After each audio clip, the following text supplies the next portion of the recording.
எல்லாருமே பாவம், எல்லா முதியோர்களும் வீட்டுல இருந்து ஏதோ ஒரு பிரச்சனை, ஏதோ ஒரு சூழ்நிலை அப்படின்ட்டு வந்து ஏதோ ஒரு ரோட்ல போய் நம்ம உட்காந்தா நம்ம சாப்பாடாவது வருமேன்னு சொல்லிட்டு வந்து உட்காடுறாங்க. அந்த மாதிரி இந்த ஊர்ல மட்டும் இல்ல, எல்லா ஊர்லயும் நிறைய பேர் மனசால பிள்ளைங்களால பாதிக்கப்பட்டவங்க, அவங்க பொண்ணால பாதிக்கப்பட்டவங்க, மருமகளால பாதிக்கப்பட்டவங்க, எல்லாராலையும் பாதிக்கப்பட்டவங்க, மனைவியால பாதிக்கப்பட்டவங்க, ஏதோ ஒரு சூழ்நிலையால எல்லாத்தையும் வாழ்க்கை இழந்தவங்க, இவங்கெல்லாம் வந்து கடைசி காலத்துல இருக்கிறதுக்கு வந்து நாதி இல்லாம ரோட்லயே இருந்து ரோட்லயே அனாதையா சாகுறாங்க. கவர்மெண்ட் ஜெயிலுக்கெல்லாம் வந்து குற்றம் பண்ணவனுக்கெல்லாம் ஒரு பாதுகாப்புக்கு அதிகாரி அது இதுன்னு சொல்லி அவனுக்கு 3 வேளை சாப்பாடு போட்டு பண்ற அதே கவர்மெண்ட் இதே ஒரு முதியோருங்க, இவ்வளவு வயசானவங்க, ஒரு 60 வயசுக்கு மேல 50 வயசுக்கு மேல உங்களுக்கு உடம்பு முடியலையா,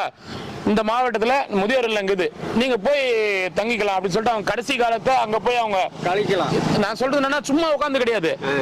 எதனா ஒரு வேலைகள் செஞ்சு, எதனா ஒரு வேலை செஞ்சு, வேலை செய்யறவங்க வேலை செஞ்சு எதனா ஒண்ணு பண்ணலாம். சாப்பாடு எப்படிப்பா அவங்களுக்கு எல்லாம் போடுவாங்கன்னா இந்த